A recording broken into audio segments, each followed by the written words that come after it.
Pro kabaddi league 2024 चा लिलाव मुंबईत पार पडतोय आणि यात खेळाडूंनी कोटींची उड्डाण घेतलेली पाहायला मिळते। राजस्थानचा 25 वर्षीय सचिन तन्वर हा आतापर्यंत सर्वात महागडा खेळाडू आहे आणि प्रो कबड्डी लीगच्या इतिहासात सर्वाधिक रक्कम घेणारा तो दुसरा महागडा भारतीय खेळाडू ठरलाय।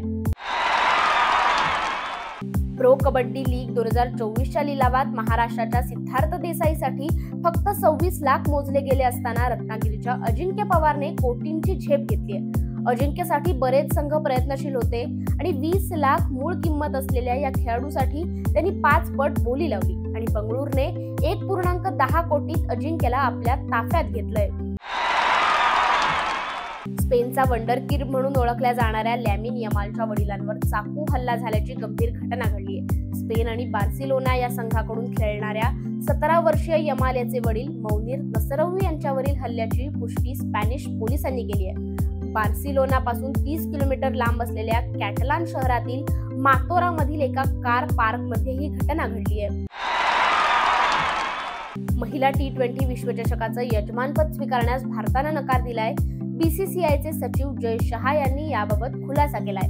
यावर्षी ऑक्टोबर मध्ये बांगलादेशमध्ये महिला T20 विश्वचषक स्पर्धा होणार आहे।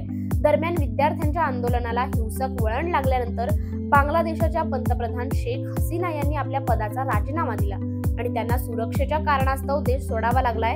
आता बांगलादेशात अंतरिम सरकार आहे, त्यामुळे राजकीय अस्थिरतेमुळे बांगलादेशमध्ये होणाऱ्या महिला T20 विश्वचषक स्पर्धेचं काय होणार असा प्रश्न क्रिकेट वर्तुळात चर्चेत आहे।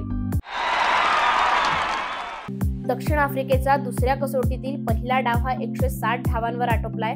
दक्षिण आफ्रिकेने 54 ओव्हरमध्ये 160 धावा केल्या, तर शामर जोसेफ याने 5 विकेट्स घेत दक्षिण आफ्रिकेला बॅकफुटवर ढकलण्यात मोठी भूमिका बजावली। त्यामुळे दक्षिण आफ्रिकेची 9 बाद 97 अशी स्थिती झाली होती।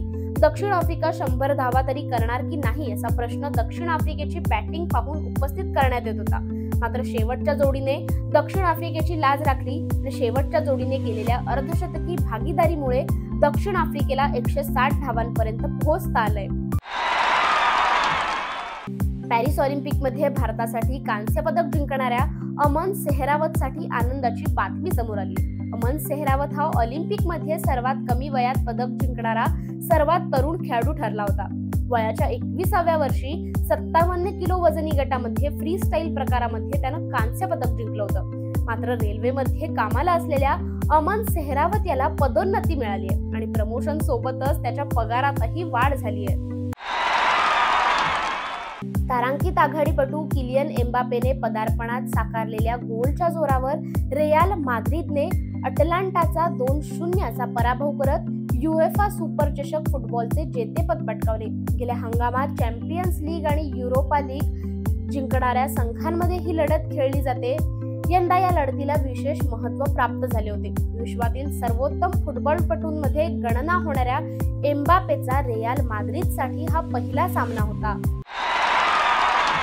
पॅरिस ऑलिम्पिक 2024 चा 11 ऑगस्टला समारोप झाला। यंदाच्या ऑलिम्पिकमध्ये भारताचं 117 खेळाडूंचं पथक सहभागी झालं होतं, पण भारताला केवळ 1 रौप्य आणि 5 कांस्य पदकांवर समाधान मानावं लागलंय। या पार्श्वभूमीवर बीसीसीआयचे सचिव जय शहा यांनी मोठी घोषणा केली आहे। भारतात लवकरच राष्ट्रीय क्रिकेट अकॅडमी उभारली जाणार आहे, ज्यात क्रिकेटर्स सोबतच ॲथलेटिक्स खेळाडूही सराव करू शकणार आहेत। या खेळाडूंना अत्याधिक सुविधा उपलब्ध करून दिल्या जाणार असल्याचं जय शहा यांनी सांगितलंय।